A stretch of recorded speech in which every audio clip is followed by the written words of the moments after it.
It was December 2015, and for the last couple of months I'd been feeling really bloated and I had a sore stomach, and it was unusual for me. It was out of the ordinary, and I knew I needed to go to the doctor, but I just kept putting it off because life was really busy, until eventually one night I was Googling bloated stomach and something came up about cancer, and something in that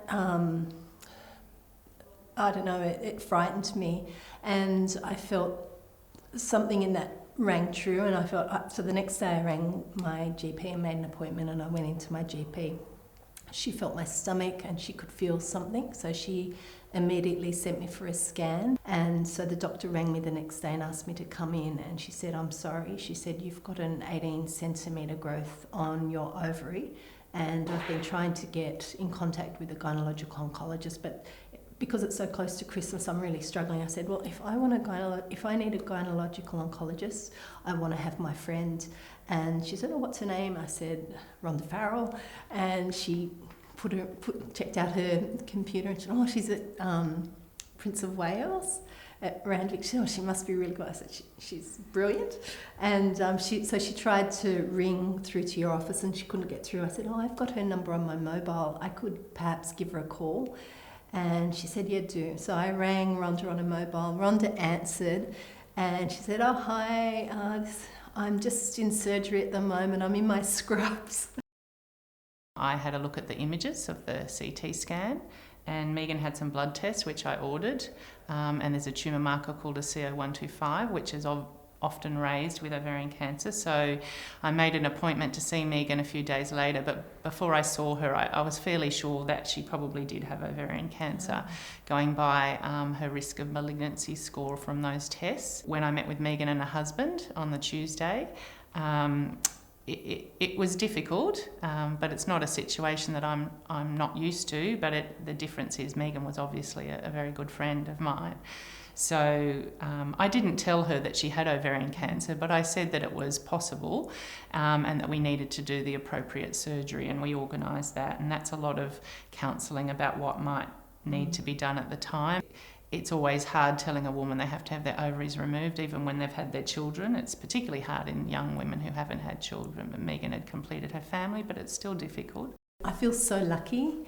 Like if you have to have a doctor doing such an important life-changing surgery, you want to have someone that you can trust, and I knew that I could trust Rhonda implicitly. Like I just had total faith in her. But not only did I have total faith, my mum who's known Rhonda all like she was so happy that it was Rhonda that was going to do the surgery. Megan was very lucky because her ovarian cancer was diagnosed at stage 2, so she has at least a 80 to 90% chance of it never coming back, which it hasn't so far. So she was lucky, but unfortunately that's not the case for most women with ovarian cancer. They're usually diagnosed in stage 3 or 4 where the cancer is not curable, and that's why we need an early detection test before they get to that stage.